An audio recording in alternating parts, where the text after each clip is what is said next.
देखो, जब भी हम लोग कांस्टेंट मोशन के बारे में पढ़ाई करते हैं तो समझने सबसे पहले समझना जरूरी ये है कि कांस्टेंट मोशन होता क्या है, और दूसरा समझना बहुत जरूरी है कि ये कब लगाते हैं। ठीक है ना? तो देखो, कांस्टेंट मोशन तब लगाते हैं जब एक बॉडी का मोशन दूसरे बॉडी के मोशन पे डिपेंडेंट हो। ठीक है? मतलब एक बॉडी दूसरे बॉडी से किसी ना किसी तरीके से अटैच तो होगा। ठीक है? लेकिन क्या होगा, when motion of one body is dependent on the motion of other body, but acceleration of bodies are different. जैसे देखो, यहाँ पर एक अरेंजमेंट आप देखे थे कि यहाँ पर एक ब्लॉक था इस तरह से कनेक्टेड, दूसरा ब्लॉक था इस तरीके से कनेक्टेड। अब देखो, अब यहाँ पर अगर ये ब्लॉक नीचे ए एक्सेलरेशन से जाएगा तो ये ब्लॉक ऊपर ए एक्सेलरेशन से जाएगा ही, है ना? तो दोनों का यहाँ पर एक्सेलरेशन क्या है, सेम है। ठीक है? यहाँ पर एक ब्लॉक है, दूसरा ब्लॉक यहाँ पे, अगर इस पॉइंट पे अगर फोर्स लगाओगे दोनों सिस्टम जो है सेम एक्सेलरेशन से जाएगा। तो यहाँ पर क्योंकि दोनों बॉडी के बीच में एक्सेलरेशन जो है वो सेम है, दोनों बॉडी का एक्सेलरेशन जो है वो सेम है, तो यहाँ पर कांस्टेंट मोशन के इक्वेशन को लगाने का कोई कॉन्सेप्ट को लगाने का कोई जरूरत नहीं है। लगाते कब है? जब एक बॉडी का मोशन दूसरे बॉडी बॉडी से पे डिपेंडेंट हो, लेकिन दोनों का एक्सेलरेशन क्या हो, डिफरेंट हो। ठीक है ना? Then we apply the concept of constant motion to find relation between acceleration of different bodies. ठीक है? जैसे अगर मान लिया जाए यहाँ पर एक बॉडी ये है, दूसरा बॉडी ये है, दोनों कहीं ना कहीं अटैच्ड होगा किसी सिस्टम से। जैसे अगर मान लो यहाँ पर ऐसे हो गया, ठीक है, ये कुछ तरीके पुली का कुछ इस तरह का अरेंजमेंट हो गया, है ना? यहाँ से ऐसा हो गया, फिर ये इस तरीके का अरेंजमेंट हो गया, और लाइक यहाँ पर ये ऐसे फिक्स हो गया, यहाँ पर ये ऐसे फिक्स हो गया। अब देखो क्या है कि अगर इस बॉडी पे फोर्स अगर आप इधर लगाओगे, फोर्स अगर आप इधर लगाओगे, तो ये जब बॉडी आगे मूव करेगा तो ये भी बॉडी आगे मूव करेगा ऊपर की तरफ। ठीक है? तो क्या दोनों के बीच का एक्सेलरेशन सेम है या डिफरेंट है, वो देखना पड़ेगा। अगर दोनों बॉडी का एक्सेलरेशन अगर डिफरेंट हो गया, तो दोनों बॉडी का अगर एक्सेलरेशन डिफरेंट हो गया, तो वैसे सिचुएशन में कांस्टेंट मोशन का कॉन्सेप्ट लगाया जाता है। नोट, यहाँ पर इसका एक्सेलरेशन a1 अगर ले लेते हैं, इसका एक्सेलरेशन अगर a2 ले लेते हैं, तो a1 और a2 के बीच में रिलेशन बताने के लिए ये कांस्टेंट मोशन का इस्तेमाल करते हैं। ठीक है? अब देखो, हम लोग सबसे पहले ये केस देखते हैं, पुली ब्लॉक सिस्टम की बात करते हैं। किसका? पुली ब्लॉक सिस्टम का। तो यहाँ पर लिखा हुआ है कि when pulley is movable then acceleration of each block does not remain same. ठीक है ना? मतलब पूरे अरेंजमेंट में अगर एक भी पुली मूव नहीं कर, मतलब मूवेबल हो, एक भी पुली मूवेबल हो, जैसे देखो इस पुली की बात करें तो ये पुली क्या है, आपका फिक्स्ड है, तो इसलिए यहाँ पर कांस्टेंट का जरूरत नहीं है। लेकिन अगर कोई भी पुली अगर मूवेबल हो गया, तो वैसे सिचुएशन में यहाँ पर भी देखो ये तीनों पुली जो है वो क्या है, फिक्स्ड है। तो क्या होगा, ऐसे सिचुएशन में दोनों का एक्सेलरेशन बराबर होगा। ठीक है ना? तो जहां पर पुली मूवेबल नहीं होगा, इसका मतलब हम लोग को पुली फिक्स्ड मिला हुआ है। तो जहां पर पुली फिक्स्ड मिला हुआ है वहां पर ये कंसेप्ट लगाने का जरूरत नहीं है। लेकिन जहां पर पुली खुद मूव कर रहा है, जैसे एक एग्जांपल आपको यहाँ पर दिखा रहे हैं, यहाँ पर देखो ये जो पुली है वो क्या है आपका, ये पुली जो है आपका मूवेबल है। ठीक है? तो क्योंकि ये पुली मूवेबल है तो आपको यहाँ पर कांस्टेंट रिलेशन लगाने का जरूरत पड़ेगा। क्यों? क्योंकि ये ब्लॉक और ये ब्लॉक दोनों का एक्सेलरेशन यहाँ पर इस केस में सेम नहीं होगा।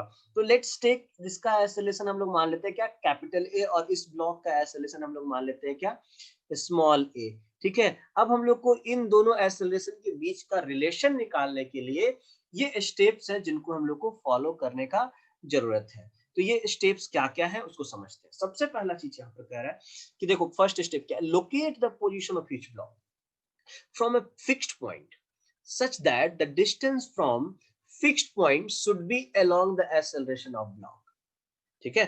तो देखो इसका एक्सेलरेशन किधर है, आगे की तरफ, इसका एक्सेलरेशन किधर है, आगे की तरफ। तो इन दोनों का पोजीशन आपको बताना है, कहां से, एक फिक्स्ड पॉइंट से, और वो भी ऐसे कि जो उन दोनों का डिस्टेंस जो होगा वो क्या होगा, उन दोनों का जो डिस्टेंस होगा वो क्या होना चाहिए, एक्सेलरेशन के अलोंग होना चाहिए। जैसे अगर मान लिया जाए ये, इसको हम लोग फिक्स्ड पॉइंट लेते हैं, ठीक है, तो इसके पोजीशन को हम लोग दिखाते हैं क्या, किस चीज से, इसके पोजीशन को हम लोग दिखाते हैं इस x1 से। ठीक है? और दूसरे के पोजीशन को हम लोग दिखाते हैं किस चीज से, x2 से। ये पोजीशन को हम लोग क्या दिखा रहे हैं, x2 से। ठीक है? तो देखो आप एक चीज ऑब्जर्व करो, यहाँ पर ये जो x1 है, इसका डिस्टेंस जो आप दिखाए वो एक्सेलरेशन के along है, ये जो x2 है उसका डिस्टेंस भी दिखाए आप वो एक्सेलरेशन के along है। तो यहाँ पर ऐसे केस में क्या कर लेंगे, ऐसे केस में क्या करेंगे कि आपको यहाँ पर आप लाइक देखो यहाँ पर एक फिक्स्ड पॉइंट ये हो गया, तो ये सही सिलेक्शन हुआ फिक्स्ड पॉइंट का कि अगर ये फिक्स्ड पॉइंट हुआ और सच दैट इसका locate the position of each block. अब इन दोनों ब्लॉक के पोजीशन को हम x1 और x2 से दिखा रहे हैं such that the distance from fixed point, मतलब यहाँ से फिक्स्ड पॉइंट से इसका डिस्टेंस जो कि x1 है और ये जो x2 है वो क्या हो, should be along acceleration of block. That means यहाँ पर क्या है, x1 और x1 और h2 क्या है, x1 एंड x2 क्या है आपका पोजीशन है, ठीक है, पोजीशन ऑफ ब्लॉक। कहां से, ब्लॉक एक पॉइंट यहां पे ले लेते हैं ओ से, फ्रॉम ओ से, ठीक है, ओ पॉइंट से दोनों का डिस्टेंस, ठीक है। अब हम लोग आगे बढ़ते हैं। अब उसके बाद नेक्स्ट स्टेप पे क्या, express the length of string. यहाँ पर स्ट्रिंग के लेंथ को एक्सप्रेस करना है, ठीक है, स्प्रिंग के लेंथ को एक्सप्रेस करना है किसके फॉर्म में, सॉरी स्ट्रिंग, स्ट्रिंग, हाँ, स्ट्रिंग के लेंथ को एक्सप्रेस करना है in terms of distance of block from fixed point, ठीक है। तो इनका अब देखो यहां से समझते हैं, एक स्ट्रिंग आपका ये है, कहां से कहां तक स्टार्ट होगा, यहां से यहां तक चलेगा और ये यहां से यहां तक एक स्ट्रिंग है। दूसरा स्ट्रिंग क्या है, यहां से यहां तक, ठीक है, तो दो स्ट्रिंग है, ठीक है, एक है L1 और L2, ये दोनों क्या है, टू स्ट्रिंग है, ठीक है। तो उसके बाद आपको क्या नेक्स्ट स्टेप में है, express the length of string in terms of distance, मतलब अब L1 का वैल्यू और L2 का वैल्यू आपको बताना है किसके टर्म में, x1 और x2 के टर्म में। तो देखो L1 और L2 का वैल्यू को बताने के लिए एक और डिस्टेंस को हमको थोड़ा देर के लिए लेना पड़ेगा और ये है आपका ये, ठीक है ना, ये है आपका लाइक क्या कह सकते हैं आप, पुली का डिस्टेंस, जो मूवेबल पुली है ना उसकी बात कर रहे हैं। तो अभी क्या कर रहे हैं, इस पुली जो है यहाँ पर P1, उसका डिस्टेंस जो है इस यहाँ से जो लेंथ है उसको हम लोग क्या ले लेते हैं, यहाँ पर फिलहाल के लिए x ले लेते हैं, ठीक है। अब हम लोग को क्या निकालना है, ये जो स्ट्रिंग आपका यहाँ से चल करके कहाँ तक गया, यहाँ तक, और फिर यहाँ से ऐसे जाकर के यहाँ तक ऐसे गया, ठीक है। तो इस स्ट्रिंग का लेंथ आपको बताना है, तो इस स्ट्रिंग का लेंथ कितना हो जाएगा, तो देखो L1 बराबर क्या लिखोगे, पूरा स्ट्रिंग यहाँ से लेकर के यहाँ तक लेंथ, L1 बराबर क्या लिखोगे, सबसे पहले यहाँ से लेकर के यहाँ तक स्ट्रिंग का लेंथ क्या होगा, ये स्ट्रिंग का लेंथ क्या होगा, सबसे पहले लिखो, वो हो गया आपका x, ठीक है। फिर आपको यहां से लेकर के यहां तक के स्ट्रिंग का लेंथ लिखना है, वो क्या हो जाएगा, देखो यहां से लेकर के यहां तक का तो लेंथ है x, अगर x में से x1 को घटा दे तो आपको ये लेंथ मिल जाएगा यहाँ से x, तो यहाँ पर हम लोग x माइनस x1 लिखेंगे, ठीक है। तो आपका पूरा ये L1 लेंथ कंप्लीट हो गया, ठीक है। अब अगर हमको यहाँ से यहाँ तक का लेंथ का कंप्लीट करना है तो कैसे कंप्लीट करोगे, देखो देखो यहाँ से यहाँ तक का लेंथ, इस ब्लॉक का लेंथ कितना दिया हुआ है, x2 दिया हुआ है, x2 में से x घटा दो, तो आपको x2 में से x घटा दो तो आपको मिल जाएगा क्या, ये सेकंड वाले स्ट्रिंग का लेंथ, ठीक है। अब देखो यहां से लेकर के यहां तक का जो स्ट्रिंग का लेंथ जो है ना उसको हमको इग्नोर कर देना है, ठीक है, क्योंकि वो आपके एक्सप्रेशन में बहुत फर्क नहीं लाएगा, उसका कोई रूल है नहीं एक्चुअली। तो 2x माइनस x1 इधर है, L2 इज इक्वल टू क्या हो जाएगा, x2 माइनस x, ठीक है ना। ये आपका रिलेशन यहाँ तक आ गया। नाउ अब यहाँ तक आप सेकंड, फर्स्ट और सेकंड स्टेप तक क्लियर हो गया। नाउ अब उसके बाद कह रहा है कि differentiate the above equation twice with respect to time, ठीक है। तो देखो यहाँ पर आप बताओ इसको दो बार एक बार डिफरेंशिएट करोगे तो क्या लिखोगे आप, dl by dt is equal to क्या लिखोगे, 2dx by dt minus dx1 by dt, ठीक है। इसको एक बार और डिफरेंशिएट करोगे तो लिखोगे d2l2 dt स्क्वायर, एक बार और डिफरेंशिएट करने के बाद यहाँ पे क्या लिखोगे, d2x upon dt square minus d2x1 by dt square, ठीक है। और इधर भी हम लोग क्या लिखेंगे, d2l2 by dt square is equal to d2x2 by dt square minus d2x upon dt square, ये एक्सप्रेशन आ गया। नाउ अब इसके बाद इसमें नेक्स्ट काम क्या करने का जरूरत है उसको समझते हैं, ठीक है। तो नेक्स्ट काम जो आपको करने का जरूरत है वो ये है कि अब ये जो आप जैसे यहाँ पर क्या होता है समझना एक चीज, डिस्टेंस को पोजीशन डिस्टेंस को डिफरेंशिएट करते तो आपको क्या मिलता है, वेलोसिटी। तो ये वाला जब एक बार डिफरेंशिएट करोगे तो वेलोसिटी मिलेगा, जब वेलोसिटी को भी एक बार और डिफरेंशिएट कर लोगे तो क्या मिलेगा, एक्सेलरेशन। ठीक है, अब देखो एक बात समझना, यहाँ पर ये इंपॉर्टेंट लाइन है कि यहाँ पर एल क्या है, एल जो है वो लेंथ ऑफ स्ट्रिंग है, L1 जो है वो क्या है, लेंथ ऑफ स्ट्रिंग। ठीक है, अब ये जो स्ट्रिंग का जो लेंथ होगा वो क्या रहेगा आपका, कांस्टेंट रहेगा। तो जब कांस्टेंट रहेगा तो dl बाई dt का वैल्यू क्या होगा, rate of change of length of string, वो तो कांस्टेंट रहेगा, but sorry, rate of change of length of string वो तो जीरो हो जाएगा, क्योंकि लेंथ जो है वो कांस्टेंट है, तो वो टाइम के साथ चेंज नहीं हो रहा है, तो उसका डिफरेंशिएशन क्या हो जाएगा, जीरो। तो dl बाई dt जीरो हो जाएगा। तो फिर ये वाला पार्ट जो है हम लोग, इसको हम लोग क्या करेंगे, ये जो पार्ट है उसको हम लोग जीरो के इक्वेट करेंगे, और ये वाला जो पार्ट है उसको भी हम लोग जीरो से इक्वेट करेंगे। तो यहाँ पर आप क्या लिखोगे, जीरो। ओके, अब देखो यहाँ पर क्या है, देखो यहाँ पर क्या कह रहा है कि रिप्लेस करिए आप इसको d2x बाई dt स्क्वायर को, किससे, एक्सेलरेशन से, a से। ठीक है, तो यहाँ पर दो सिंबल है, किसी भी डिफरेंशिएशन को या तो प्लस a से रिप्लेस करोगे या तो माइनस a से। तो प्लस a से कब रिप्लेस करोगे, जब x जो है इंक्रीज कर रहा है एक्सेलरेशन के अलावा। देखो जैसे अगर हम इस ब्लॉक की बात करेंगे, ठीक है ना, तो अब यहाँ पर अगर हम बात करते हैं तो थोड़ी देर के बाद ये ब्लॉक कहाँ जाएगा, यहाँ पर पहुंचेगा, तो ये x2 का वैल्यू क्या हो जाएगा, बढ़ जाएगा। तो फिर इसका एक्सेलरेशन मतलब यहाँ पर d2x dt, ये जो x2 का बात है, dt d2x2 by dt square, यहाँ पर आप कैपिटल A से इसको रिप्लेस करके पॉजिटिव में, ठीक है, इसको रिप्लेस करोगे, है ना। अब उसके बाद ये जो यहाँ पर d2x बाई, यहाँ पर आपको एक चीज दे लेना होगा कि यहाँ पर तीनों का एक्सेलरेशन के बारे में बात कर लेते हैं, ठीक है। तो देखो यहाँ पर हम लोग क्या कर लेते हैं, कैपिटल ए जो है वो एक्सेलरेशन हो गया किसका, एक्सेलरेशन ऑफ कैपिटल एम। ठीक है, स्मॉल ए जो है वो एक्सेलरेशन किसका हो गया, स्मॉल ए जो है वो स्मॉल एम का एक्सेलरेशन हो गया, और एपी जो हो गया वो हम लोग किसको ले रहे हैं, एक्सेलरेशन ऑफ पुली। ठीक है ना, तो फर्स्ट ये हो गया आपका, सेकेंड, ठीक है, उसके बाद यहाँ पर आप थर्ड में डील करोगे, फिर उसके बाद यहाँ पर फोर्थ में डील करोगे, और उसके बाद यहाँ पर आप काम करोगे एंड नेक्स्ट स्टेप में ये चीज। ठीक है, तो देखो यहाँ पर ये एस, यहाँ पर देखो d2x बाई dt स्क्वायर, मतलब ये पोजीशन यहाँ से लेकर के यहाँ तक के बदलने का रेट का डबल डिफरेंस, मतलब इस पुली की एक्सेलरेशन की बात कर रहा है। अब थोड़ी देर के बाद ये पुली कहाँ पहुंच जाएगा, आगे पहुंच जाएगा, तो पुली आगे पहुंचेगा तो x का वैल्यू क्या होगा, बढ़ेगा। तो यहाँ पर आप पॉजिटिव AP लिखोगे, माइनस, अब यहाँ पर dx1 बाई dt।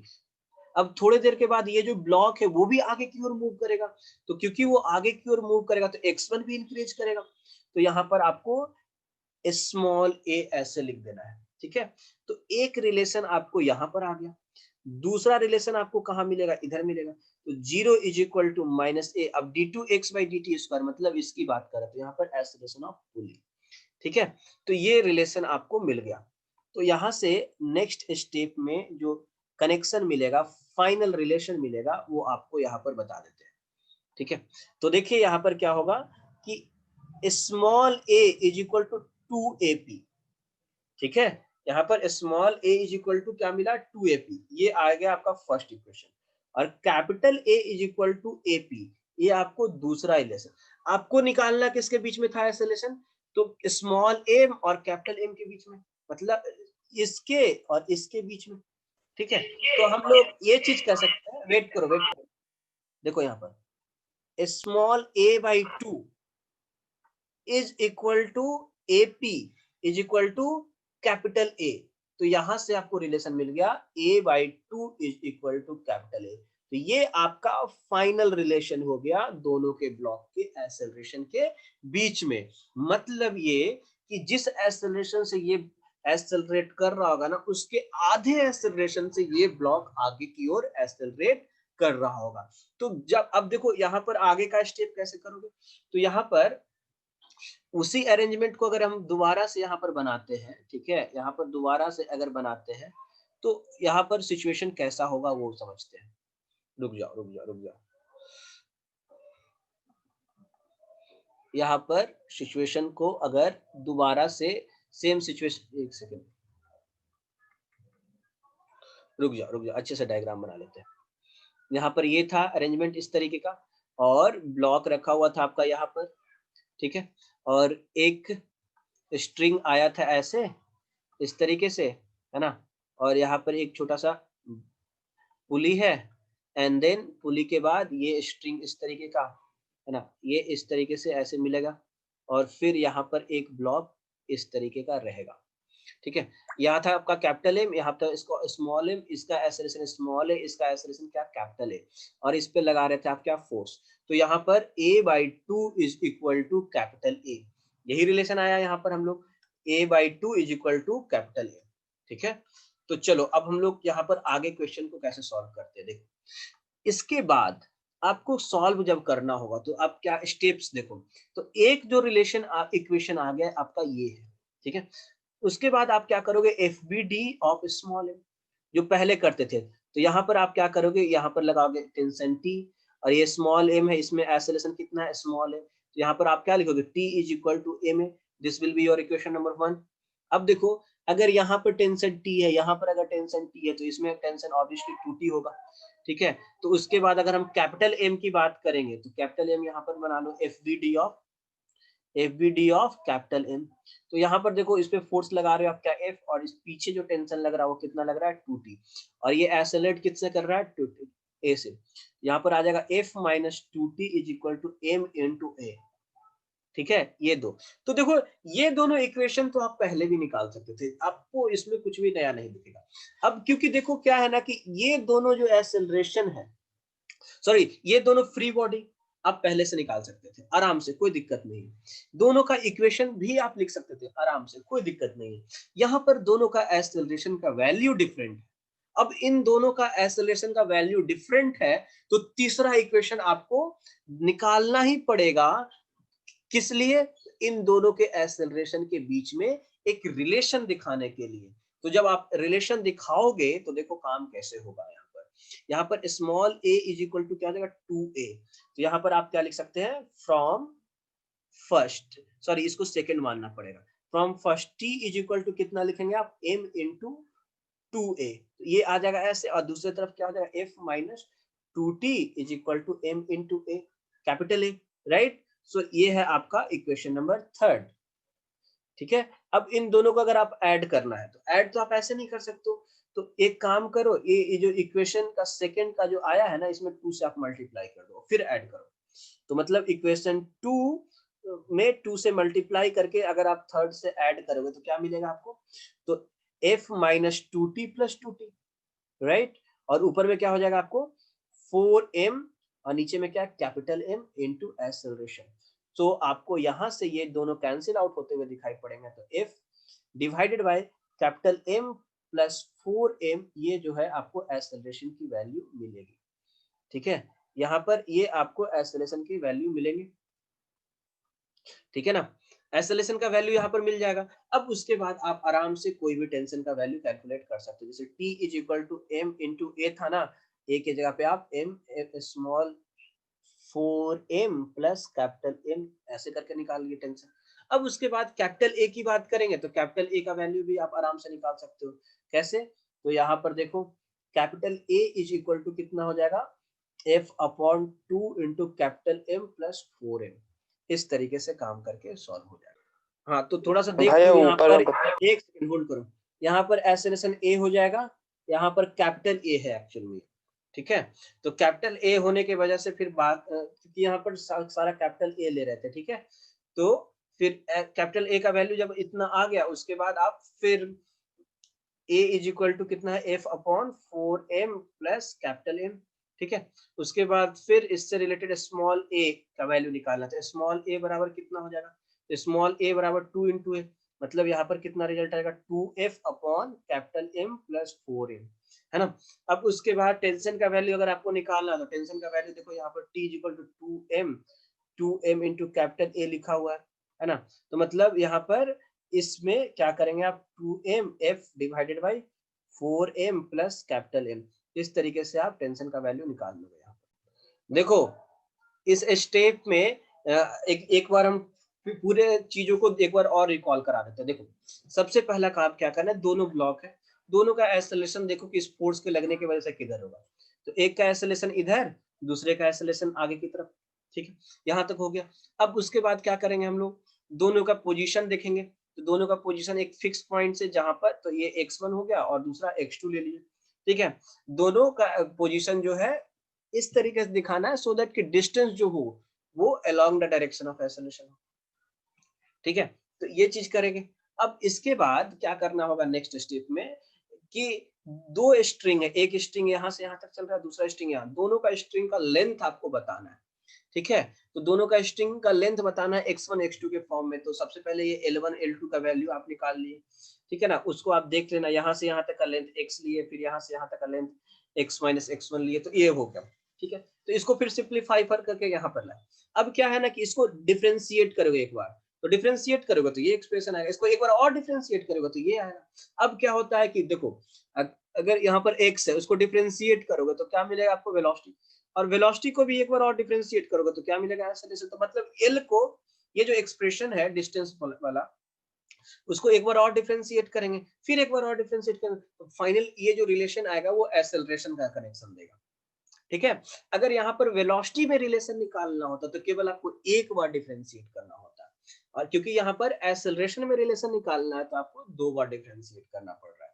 बस इतना ही ध्यान रखना और कुछ ध्यान रखने की जरूरत नहीं है। तो अब यहाँ पर आगे जब बढ़ोगे तो क्या करना है कि क्योंकि लेंथ ऑफ स्ट्रिंग कांस्टेंट होता है तो उसका डिफरेंशिएशन क्या लेते हैं हम लोग, जीरो लेते हैं। तो इसलिए ये वाला टर्म, ये वाला जीरो तो हमेशा ही होगा, हर एक क्वेश्चन में होगा। ठीक है, अब देखो यहाँ पर d2x/dt², ये जो पुली है वो आगे की ओर मूव कर रहा है। ठीक है, तो वहां x भी बढ़ रहा है, तो इसलिए यहाँ पर पॉजिटिव एक्सेलरेशन, इसका भी एक्सेलरेशन पॉजिटिव होगा, इसका भी एक्सेलरेशन पॉजिटिव है, क्योंकि जब सिस्टम थोड़ी देर के बाद सारा सिस्टम आगे बढ़ेगा तो x1 x2 और x सब कुछ बढ़ता चला जाएगा, तो इसलिए सबको पॉजिटिव एक्सेलरेशन के फॉर्म में रिप्लेस किया। एंड फाइनली आपको रिलेशन मिल गया दोनों के बीच का एक्सेलरेशन। और जैसे एक्सेलरेशन के बीच का रिलेशन मिल गया तो वो एक्सेलरेशन का इक्वेशन यहाँ पर लिख लीजिए आप। ठीक है, बाकी दोनों का फ्री बॉडी डायग्राम और उसके बाद सॉल्व करके आपको सारा चीज acceleration small a capital T सब कुछ निकल